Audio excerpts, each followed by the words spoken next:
Hi, everybody. My name is Larry, and I'm an alcoholic. And I want to thank the committee for going out on the limb and having me come out here. And I've enjoyed this conference very well. Some of the finest speakers that I know have been here, and truly blessed to be among you today. It's a little different from the last time I was here. The last time I was here, 2013 or something like that, I shared the rooms over there and with some Jehovah's Witnesses. They were loaded up down there, and there was nothing wrong with that. But about 3 o'clock in the morning, I had a tremendous desire to go grab my big book and go door to door. You know Bill and Bob love you, you know. Just to see if they answered the door butt naked. But I'm glad to be here, and my sponsor tells me that I'm living proof that a man can stay sober for a little over 40 years and not amount to a damn thing. So I'm here to give you folks some hope. I would like to tell you that all my defects have been removed, but I still tote them around to this day, you know. And the blessing that I have is that they're not as wild as they used to be, you know. They just, I didn't know I had defects, you know. It was the way that it was, you know. I didn't know, it was just the way that it was, the way that I behaved and everything like that. And it was just automatic reaction to life, you know. This sense of entitlement, this, something for nothing guy. You know, I got sloth running all through me, lust and all that. And, I just thought that was what I was armed with. I was armed with the facts about me, you know. And I have nobody to blame. My life is my fault.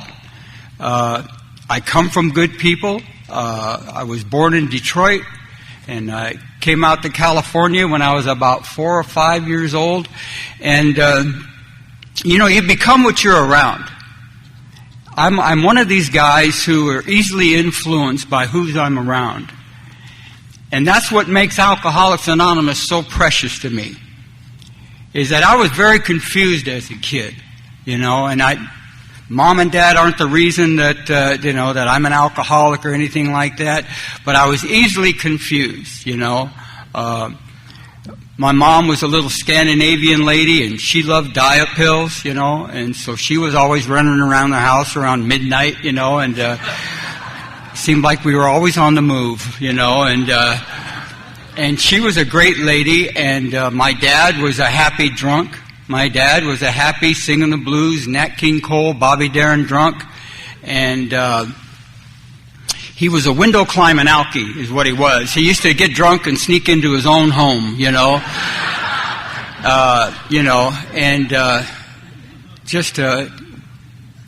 which I believe is a lost art in Alcoholics Anonymous. You know what I mean? That old window climber that's standing on that gas meter and pounding on that window all night, hoping that it's his own home, getting ready to make that magic dive, you know, over the toilet into the sink. And, I had 2 sisters, and I felt like an only child, you know, and just lost in that place, you know. They had some fights, and they got a divorce, and they put me in a little foster home and a little orphanage for a while, and then several years later they got together and gave a countless vain attempt and brought us out to California, you know.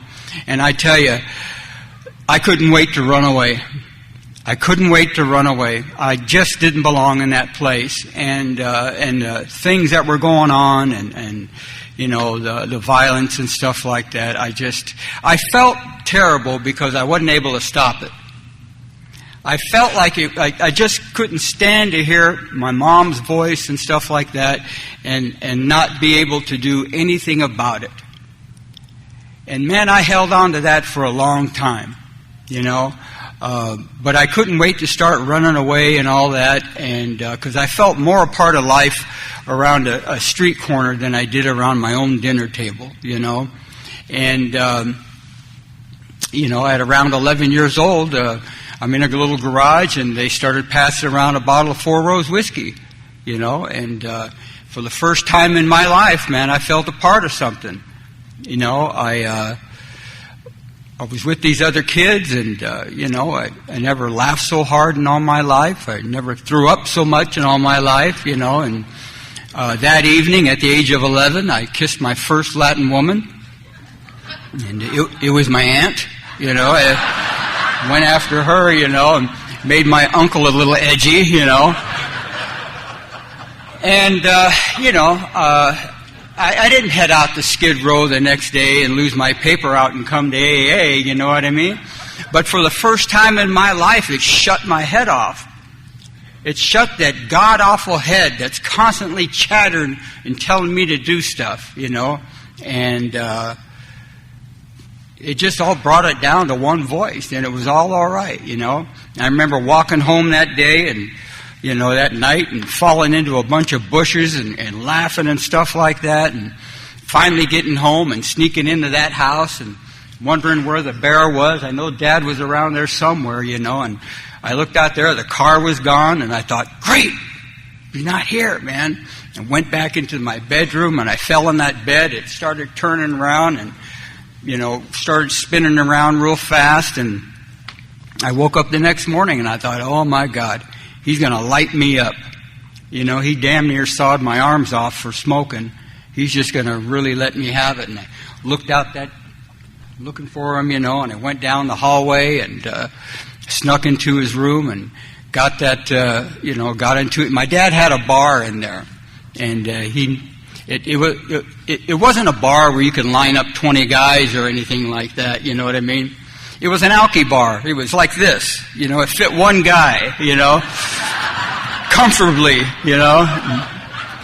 And I thought I could go in there and get a shot of that Thunderbird wine that he always had stashed in there, man. And I snuck into that room, and, man, there was a lock about the size of this book on there, man. He knew who was down the hall, And that morning I didn't think about anything but where it had transported me. Now, I've always known I was a nothing.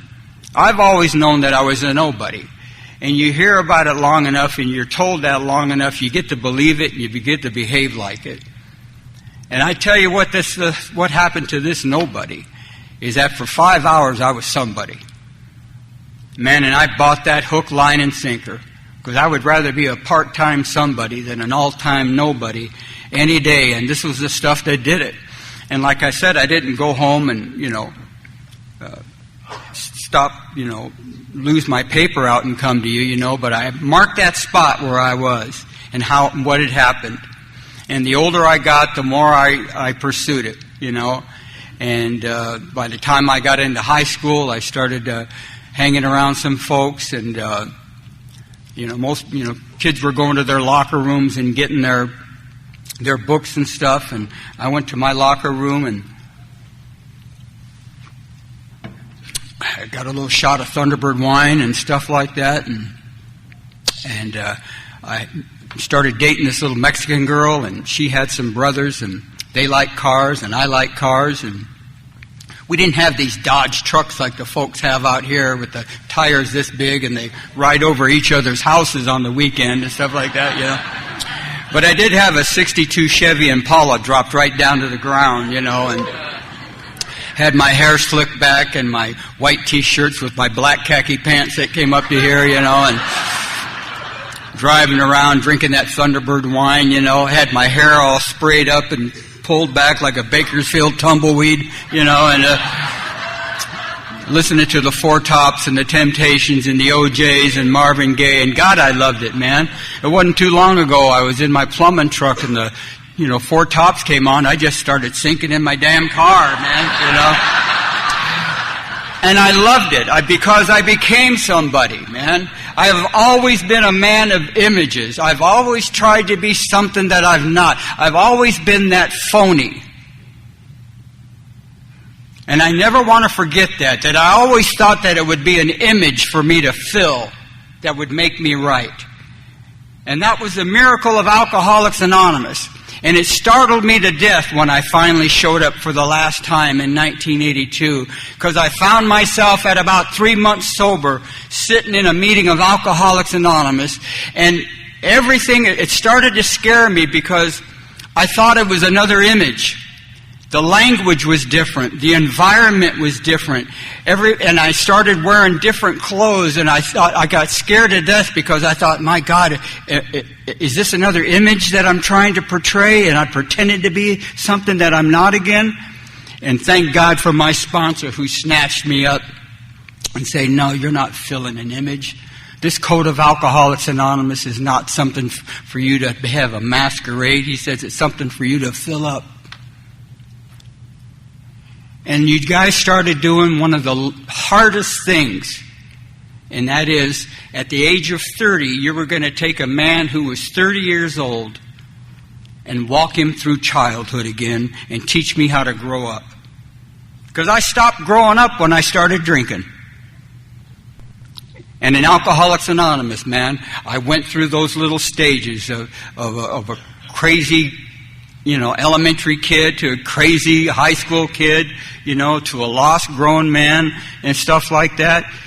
And it was because of Alcoholics Anonymous I was able to go through that, And I love Alcoholics Anonymous for that, Like I said, I started doing these things, and the bottom line is that around 1973, I was arrested for writing prescriptions. I lived in Phoenix, and I went over to Phoenix. I grabbed my dope dealer, and I thought we would take off to Detroit to show him my roots. And we wound up in Phoenix, off of Central and Roosevelt at the Apache Hotel, right? 5 floors up, everybody's got a room, bathrooms are down the hall. Everybody has a TV, and it's in the lobby. $13 a night, and I'm running out of dough. I'm afraid to leave my room during the day. I'm afraid to be by myself at night. So I finally find a little bar down there, the Wagon Wheel Bar. It's a beautiful bar. There's no windows, just a dirty curtain blowing through the doorway, And there's a guy named Ernie in there. Every bar has an Ernie. Ernie's the answer man, right? You need a shoe. He's got one in the trunk. You need an arm, Everything's in the trunk, And I needed a job, and Ernie got me a job and introduced me to this plumber. I never plumbed a thing in my life, but the idea of being in your house just excited the hell out of me, And I loved everything about your house, Whether I'm under it or in the attic or in the medicine chest, there's something about your home and the things in it that I love, And he stuck me underneath this house, and he says, all right, kid, all I want you to do is hang copper. That's all I want you to do. And he gave me a transistor radio. And I'm underneath this house with a transistor radio. I got a pint of PM bourbon because you get thirsty plumbing, And I'm underneath this house, and I'm excited because it's a brand new house under there. You never know what you're going to find crawling around, And I started crawling around, and I seen this stray cat, and I go, oh my God, this is great. I've never had these things going together. I got a radio, I've got a pint, I got a pet, I say, this is the closest I ever got to normal living, folks, you know what I mean? Jesus, this is great, man, and I started drinking that PM bourbon, and I got drunk, and I busted up through the floor. I robbed a lady of all of her jewelry, and some of her money, and then I went down under, and I started drinking again, and I passed out, and, after about 8 hours, the boss came back, and he's dragging me out from underneath the house, and then this cat comes running out with a bunch of necklaces on, Put me in jail for a half a year. I came out of there, went back to the Wagon Wheel, and bottom line, I got arrested for out-of-state forgeries and public drunk, and they sent me to Los Angeles. They sent me back to L.A., and in 1974, they put me on antabuse. For the first time in my life, I'm separated from alcohol. One of the things that has been happening to me all my life, since the time I was 13, everybody's answer, whether it be legal or religious or medical, everybody's job, and well-meaning people, if we could separate him from alcohol, everything will be all right. And there lies the problem. They separated me from alcohol, and I'm not all right. And I become restless, irritable, and discontent. And there's nothing to look forward to. And it seemed like sobriety drove me to drink. If you're new in Alcoholics Anonymous, I want to welcome you. I want to welcome you. And I know there's something about you. I know there's something about you that you know and nobody else knows, you think, but I know that there's something about you. There's something about you that makes you feel a little bit different. There's some things that have gone on in your life that you can't let anybody know about because they're disgusting and they're just terrifying, demoralizing. And I'm here to tell you that you're in the right place. And I beg you to find somebody sooner or later that you can talk to about this stuff. Go to these meetings. Listen to folks share their experience, strength, and hope. Saddle up to one of these folks that you can talk to and let them hear what these nuggets are. And I'm here to tell you, if you're new, you will not shock the people in Alcoholics Anonymous.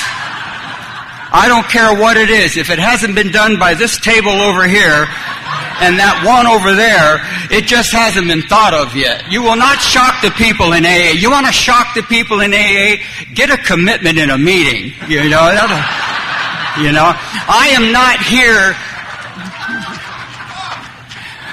I'm the one that's supposed to change. I'm the one that's supposed to change. That's what this book is all about for a guy like me. I'm the one that has to change. Not the vocabulary of the book, me. I'm the one that's supposed to change.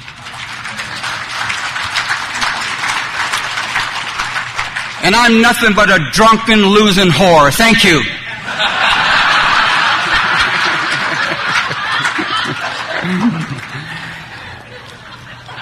And in 1974,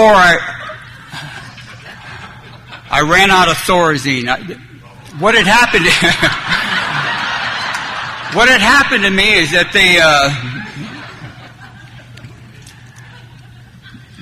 they arrested me, and I was over at the Harbor General Hospital in Carson, California, and they picked me up for a public drunk, and they sent me to Harbor General Hospital, and the doctor came to my bedside with a little book like this, and he said, "Son," he says, "it seems to me by the way you've been living that we need to put you in a mental hospital and have them observe you for 20 or 30 or 60 days. And so they did that. And they put me in a little state hospital for 20 or 30 or 60 days, and I came out a year later. Totally observed, right? We couldn't find a damn thing in that man, you know, and they put me on this medication, and all this medication worked, and after a year they let me out. And in 1975, they found me, and I ran out of Thorazine 90 days earlier. In 1975, they found me in Alvaro Street in downtown Los Angeles, across the street at a Chevron gas station on a pile of tires. And I wasn't over there vaping. This point in my life, I was working every ounce of energy I had. There is no invisible line of what a person does or doesn't do for a drink of alcohol. And the nightmare of my life, when Don was talking about that inventory, was that no matter how disgusting or terrifying or degrading the act was, when it came to me getting a drink, I'd repeat it. And I couldn't stand that about me. I couldn't stand that I was so weak. I couldn't stand that I would do something like that again and again and again, just for a half a pint. And they found me in downtown Los Angeles. And they sentenced me to 3.5 years in the state penitentiary. And they sent me up to Wayside, California. And I'm up there, and I'm not up there, but about 30 days. And they arrested me on a public nuisance, violation of probation, and out-of-state forgeries. And I'm up there for about 40 or 50 days, and they put us in a bus. Big old bus, and they sent us down to the South Bay Courthouse in Torrance, California. I'm in a holding tank about this size over there, it seemed like. I'm on a concrete floor with these guys, and one by one the judge starts calling these guys out, and none of them are coming back. At 4 o'clock in the afternoon, I'm the only one left. I'm on a concrete floor with a Vaughn's bag and no hope, wondering, where am I going now? And a Scottish man with a patch come down the hall. And he opened up that lime green door, and he's standing there, and he's clean and he's sharp. He's got this smile on his face. He goes, "Aye, lad." He says, "Are you Larry Thomas?" And I said, "Yes, sir, I am." He says, "Ah, that's great." He says, "Come with me, son. We're going to AA." And AA? What the heck is AA? I've heard of OR and PO, but what's AA? You know, who's the Scottish pirate all of a sudden, you know? I've been hallucinating so much I didn't know if he was real, you know. "Aye, lad," you know. "Where's your parrot at?" You know, and looking back well over 40 years, close to 50 years, I know exactly what he was, because this room is filled with him. And he's what my book calls a trusted servant. And what made that man a trusted servant was simply this: he had no business being there. He wasn't on a panel. He wasn't part of H&I. He was a refinery worker. And he got the worst news of his life. And that news was that his wife was dying immediately of a terminal illness. And he knew she was in good hands, but he knew he wasn't. But somewhere in his meeting of Alcoholics Anonymous, somewhere in his book study in Long Beach, somewhere in his step study in Las Vegas, that man would sit with you folks and grasp and develop a manner of living that ingrained in him this: that practical experience tells us nothing will ensure immunity from drinking but intensive work with other alcoholics. This works. And he took me to my first meeting of alcoholics in 1975. And I was ready for a long ride up north and maybe some lunch. He gave me a 15-minute car ride to my first meeting of Alcoholics Anonymous. Rolled up to this dingy, stinking, rotten, filthy, perverted Torrance Lomita Alano Club, you know. I'd never heard that word before, you know. What the hell is an Alano? What kind of word is that, you know? Is it like an elk or a moose, you know? Watch for crossing Alanos, you know. And yeah, he rolled up to this dingy parking lot, and there's all the Alanos walking around, you know. Everybody had a nickname and a tattoo. Indian Genie, Captain Bob, Tennessee Bill, Singing Sam, Serenity Sam, Bicycle Ray, Santa Claus Ray, Dancing Pete, Whistling Butt. My God, I just left a bunch of folks like this, right? Little Moose was 102 years old. She comes walking over there. She goes, "Hi, honey, my name is Moose, and I'm expecting a miracle." "I bet you are." I said, "You know, I'm not it." You know what I mean? No. And then this big transvestite starts circling me like a helicopter in Long Beach, you know. And about 3 times around, he comes walking over to me in his new moo-moo, you know. "Hi, I can't wait to take you to a candlelight meeting."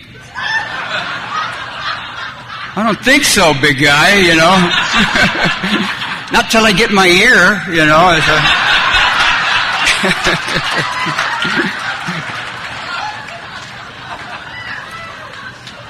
A something-for-nothing guy in 1975 brought to my first meeting of Alcoholics Anonymous.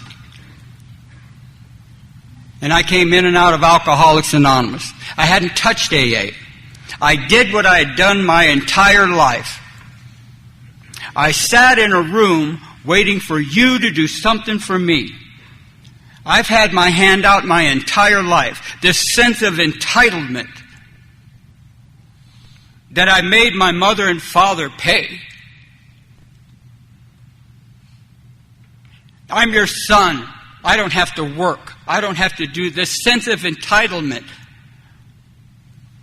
that I've had my entire life. That just because I show up to a meeting of Alcoholics Anonymous, I have everything that everybody else had to work for.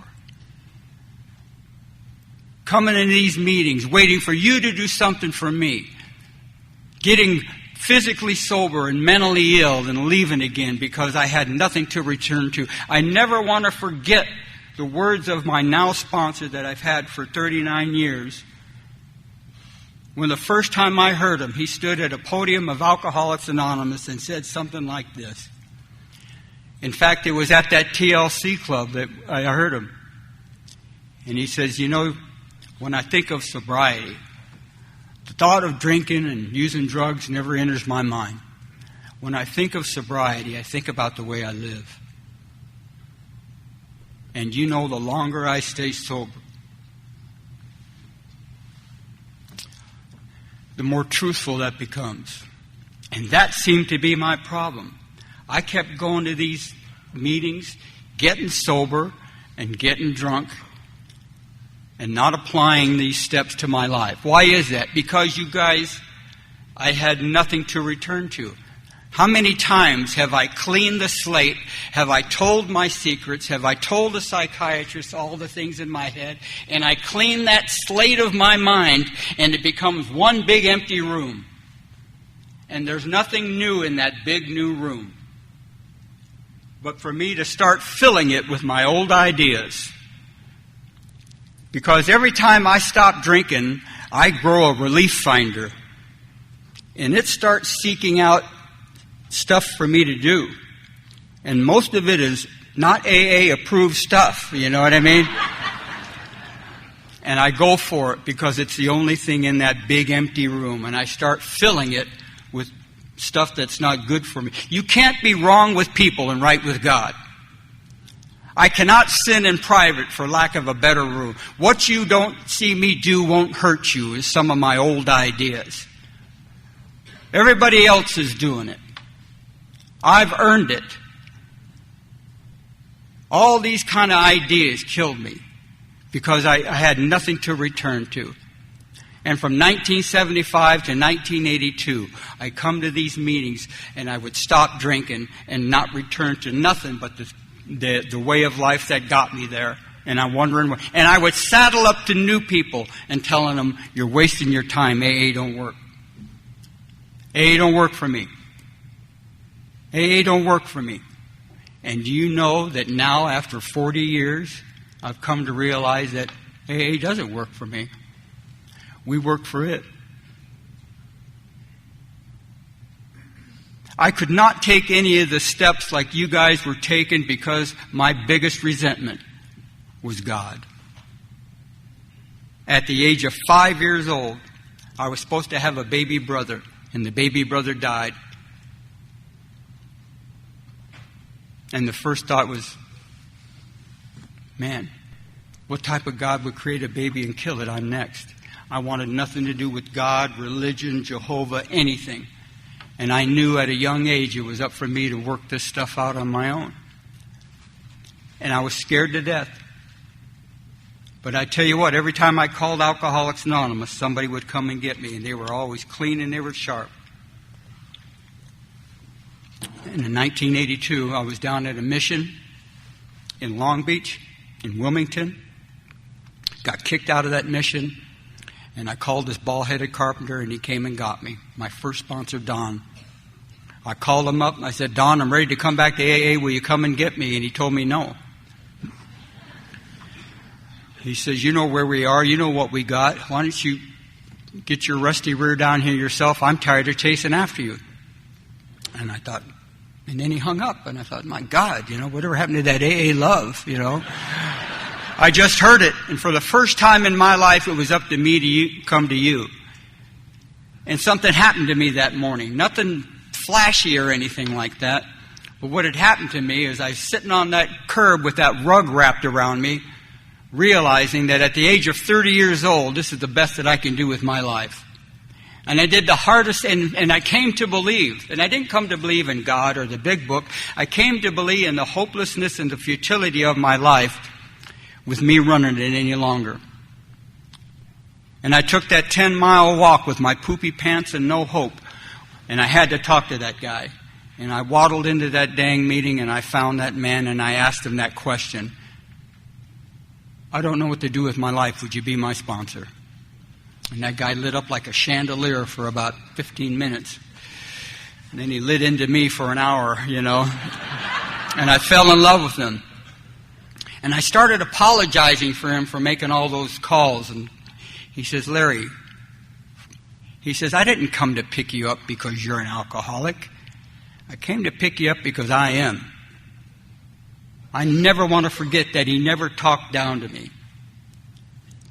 And I was able to take that inventory with him, and go through that inventory and see those defects of character, and that entitlement that followed me into Alcoholics Anonymous. I know what it's like to have time in Alcoholics. And, all across this country, there are people working on their defects of character. They're just busting their chops. The last time I worked on my defect of character, I was 10 years sober, and I had a 3-year obsession with massage parlors. I was restless, irritable, discontented, and shiny, because I couldn't talk myself out of them. You can't talk yourself to your obsessions and think they're going to reason with you, But I didn't let anybody in on it. And every one of these defects of character that I still have toting around with me today have been reduced only by me not participating in them. You gave me other alternatives. You gave me people to call and things to do. You gave me actions to take. And that's the thing that's been saving my life,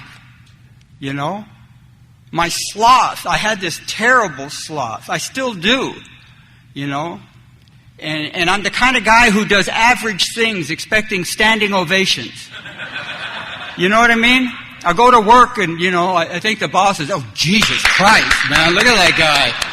Man, he just took a half-hour lunch. They don't make that anymore, you know what I mean? And I come like that to my meetings of Alcoholics Anonymous. Look at that, man. He just put up his chair. Isn't he wonderful? You know what I mean? Oh, my God, it drives my little wife nuts. God bless her heart. And I thought, one of these days, I think I was about 10 years sober, I do something nice for her. Why are you always waiting for her to? And I thought, what? I'm gonna put on a toilet seat for her. No, she's earned it. I'm gonna, not a. I got some plumber buddies here, and not just a white plastic one. I'm going to get her a nice maple wood brass hinge.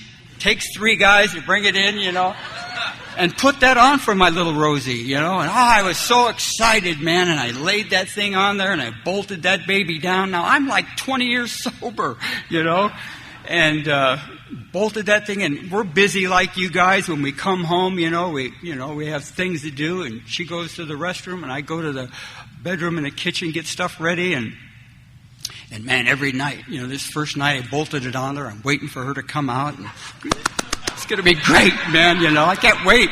She comes out and she goes right to bed. Boom, just like that. And I thought, well, maybe she's tired. Had a long day, So, this went on, and next night, nothing. This went on week after week, month after month, and just, Jesus, is she going blind? Well, after about 3 months, it's eating my lunch, and she comes out of there, and, I said, hey, I know it's late, but, that's a brand new toilet seat you've been sitting on in there. She goes, I know, and it's loose. Jesus, there's no pleasing her, man. There's no pleasing her. And the sensitivity. I used to think that the longer you stay sober, the least sensitive you become. No, you become more sensitive because you need to rely on God more, right? Oh, man. This thing just wrapped my head up, man. It wasn't too long ago. Me and Rosie love to go hiking and stuff like that. And we're doing this hike on this trail, and it's running a little late. And I says, we got to get back. We got a meeting in a couple hours. She goes, okay, let's walk up here and we'll go use the restrooms. And we go over there, and she goes, okay, hurry up and chop, chop. Chop, chop. Chop, chop. Chop, chop. You're telling me chop, chop? You don't tell me chop, chop. You chop, chop. Chop, chop. What the hell is that? Chop. This had me for days. Chop, chop. Chop, chop. You chop, chop. You know what I mean? Chop, chop. What am I? Some little lazy old man that, chop, chop? I'll show you chop. How about pop, pop? Chop, chop. Huh? How about that? How do you like that, little Nicaraguan queen? Right? How about shank, shank? Chop, chop. You're telling me to hurry up, chop, chop. Oh, Lordy, man. I had to get a hold of that one, man. Chop, chop. You gotta watch them. I tell you, the most powerful thing with these defects of character, can you outtake them all, every one? We ask God to help us be willing. When ready, we say something like this: My Creator, I am now willing that you should have all of me, good and bad. I pray that you now remove from me every single defect of character that stands in the way of my usefulness to you and my fellows.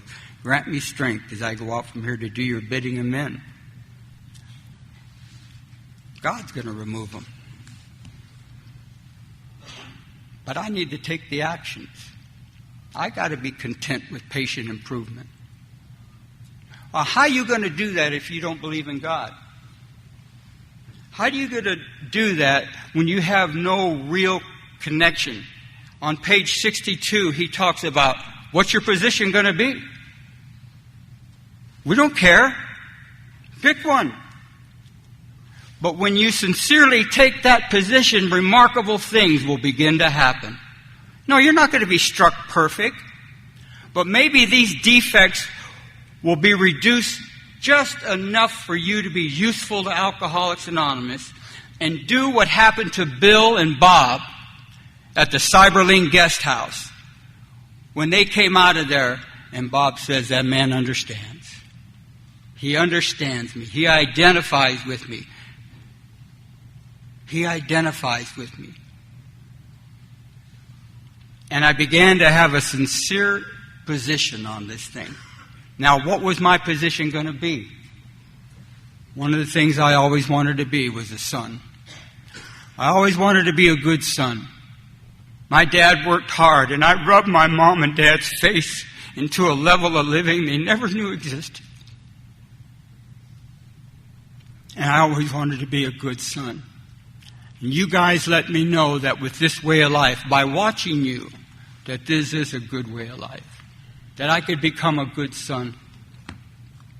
And as Papa Chuck used to say, why don't you just be... What did my mom always tell me? You're good for nothing. You good for nothing, little son of a... You just good for nothing. And isn't that what Chuck told us to do? Why don't you just be good for nothing? Just be good for nothing with no need to have anything come back at you. Why don't you try some common courtesy when you go to work? Why don't you try... Why do you need to win the argument? Why do you need to get even with everybody? See, you guys taught me all that by how we behave with each other during our meetings of Alcoholics Anonymous. And our life is one big 12-step call. What we do here, we try to carry on at home, be useful at work and play and stuff like that. I tell you what, these defects of character that used to choke me out for some reason or another have been reduced to where I can live comfortably and have some contentment in my life. Because you never know who's watching you, how you behave. You never know when there's a new guy getting ready to approach you. And he hears how you talk or what you did or something like that. Lord, make me a channel. What's in your channel? What are you going to pass on to that new guy? Hopefully I can pass them on what you passed on for me today and yesterday and hopefully tomorrow. Experience, strength, and hope. Hope for that new man. Hope for the alcoholic of our type. I love you guys. Thanks.